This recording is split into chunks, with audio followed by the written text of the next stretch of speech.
টাকা। হ্যাঁ, আজকের গল্পটা আপনাদের সাথে শেয়ার করব আমার গাড়ি কেনার গল্প। Yeah, I got new car. New car, And I buy very from good this car. brother.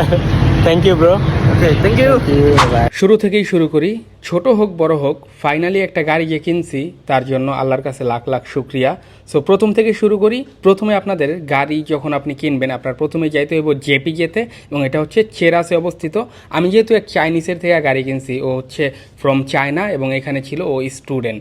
So গাড়ির নাম চেঞ্জ করা এবং রোড ট্যাক্স করা এগুলো সব কিছু মিলে কিন্তু লেনদেন হইতাছে এবং সবাই খুব হ্যাপি। আমিও গাড়িটা কেনার পরে আলহামদুলিল্লাহ খুবই হ্যাপি, কারণ গাড়িটা ছিল খুবই ভালো। এবং এই চাইনিজ ভদ্রলোককে দেখতেছেন, উনি ছিল এজেন্ট। খুব ফাস্ট আমাদের এই ডিলটা শেষ করছে। লাইসেন্স হাতে পাওয়ার আগে যেহেতু আমি এই গাড়িটা কিনছি, সো সেই কারণে ও হচ্ছে আমাকে ড্রাইভ করে বাসা পর্যন্ত দিয়ে আসছে। You can enjoy.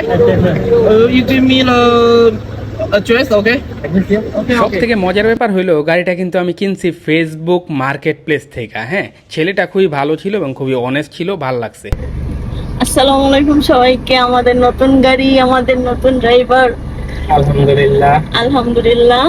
উনি চালায় আসা করলো বাড়ির সামনে, আমরা এখন পার্কিং এ আছি। দোতলায়। হ্যাঁ হ্যাঁ, এইটা পালে মনে করুন তুমি বাইরে গেছো। পার্কিং এ উঠা গেল রে আমার জামাই রে। ও মাশাআল্লাহ, ও মাশাআল্লাহ। গাড়ি ছিল কিন্তু থাকলে সমস্যা নেই। যাক, সে ভালোই পারে আলহামদুলিল্লাহ। কি ফিলিং তোমার?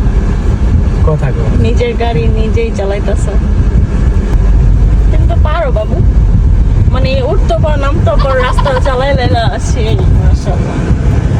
আমার শিখালেও তাইলে পরে। কয়তলায় আমগো পার্কিং? আমার গাড়ি কেনার পেছনে যারা যারা আমাকে হেল্প করছে, এর মধ্যে ফার্স্টে ছিল সিরাজুল ভাই, শান্ত, আবির ভাই, ওনারা সবাই, এবং আশেপাশে আরও অনেকেই, সবার নাম তো উল্লেখ করা সম্ভব না। সবাইকে ধন্যবাদ এবং আশা করি সবসময় পাশে থাকবেন। আমিও আপনাদের পাশে আছি। থ্যাংক ইউ সবাইকে। আসসালামু আলাইকুম, বাই বাই।